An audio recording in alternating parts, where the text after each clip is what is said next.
Hiya fans, I wanted to do an update from when we were trying to dig for clay in the garden, and guess what, we've got clay guys, we've got full clay. Look at that beauty there, coming and squeezing out of my hand.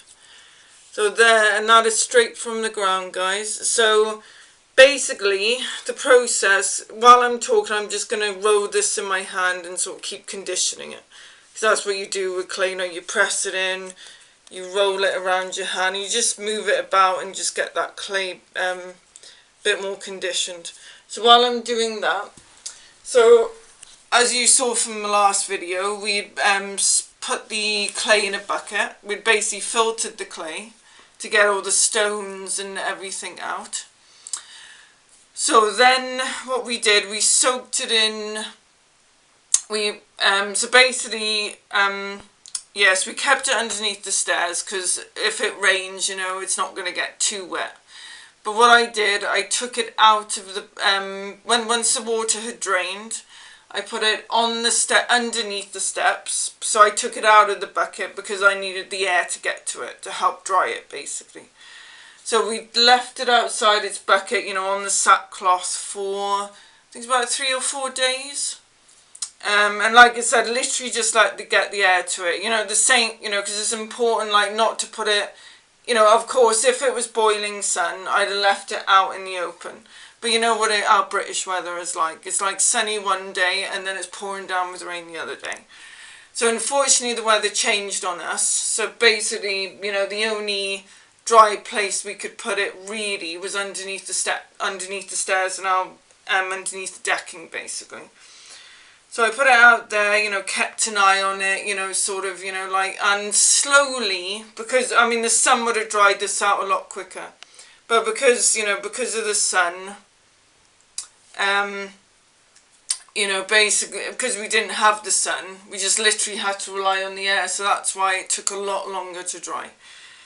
So about the 3rd or 4th day, I thought, right, okay, let's bring this inside now. So we brought it inside.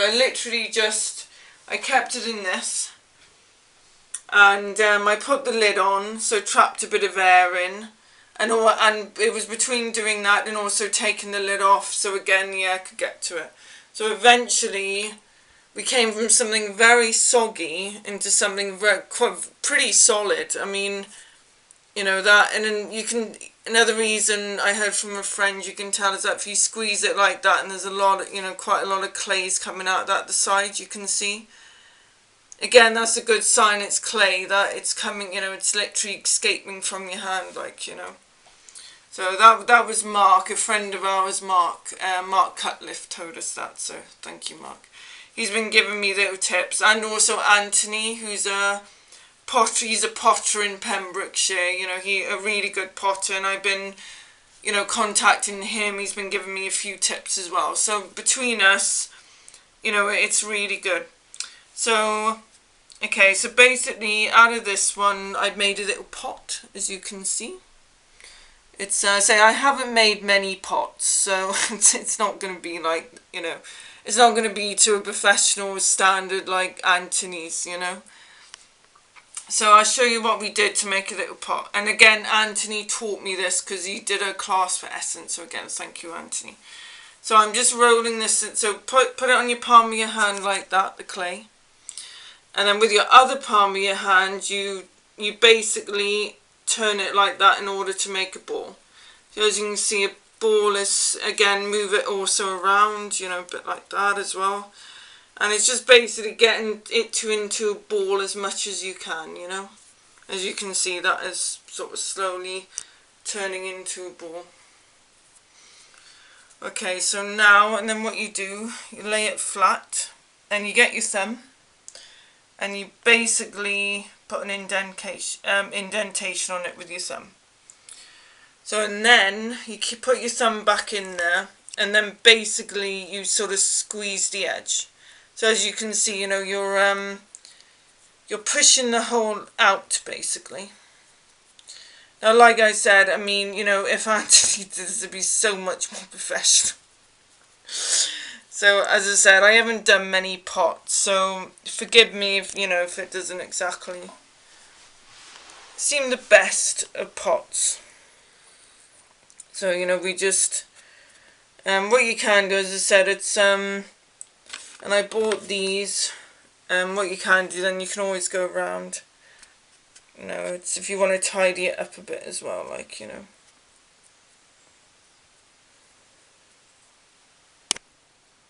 There we go.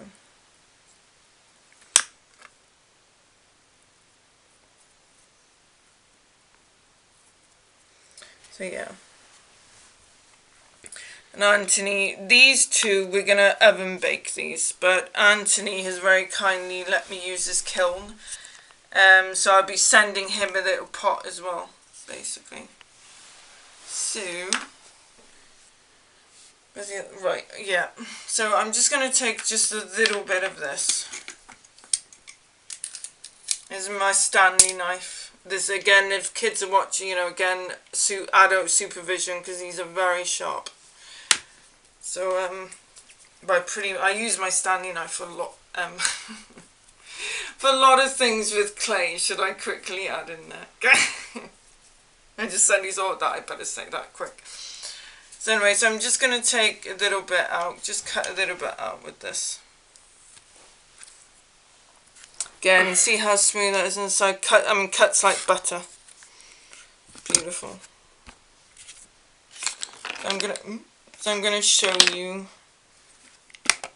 So we're gonna roll this out because I want to see if I can make a few flowers and leaves, basically. So we roll this out. If it does stick to your roller a bit, just gather it all up and do what we did before. Roll it, throw it about and condition, you know, again, just keep on conditioning, because you find if you do that, it does stick a little bit less. I'm wondering actually if I might make 2 pots out of this, maybe oven one and maybe send the other one to Auntie, but we'll see. We'll deal with that later, basically. Okay, so let's see, roll that out again. Oh yeah, you see, that sticks a lot, you know, it doesn't stick quite as much, because again, you're just conditioning it. So we rolled it out like this, and let's see if we can get some nice flowers and leaves off that. As I said, I may only be able to make 2 pots. But let's get some petals, so we use the Stanley knife. There we go, we've got a nice petal there.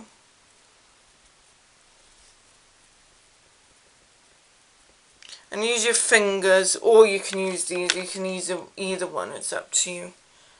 But I think it's sort of quite nice to use your fingers as well. Never underestimate of your hands, like,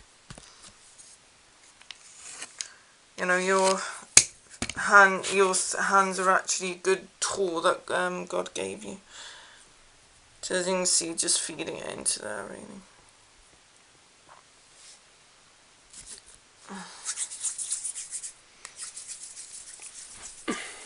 And yeah, as I'm making this, again, because we always like a bit of art therapy thought, I would like, basically, you know, I want you to think, you know, what is blossoming in your life at the moment?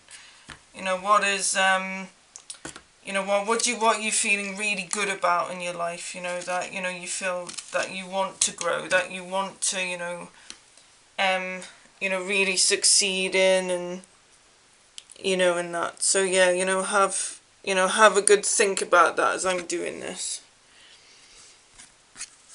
And for me personally, I think for me personally, what's blossoming is this, basically. You know, I just really love using natural organic materials like this and just using them for art. You know, I think, you know, I really think, you know, that is a really, really cool thing, like, you know, to do, like, you know, and also it's good for the environment as well. 15 seconds. Okay guys, so right, I think we're going to leave it there. So I've given you a bit of an idea what you can do, and so I want to say thank you for watching, and bye.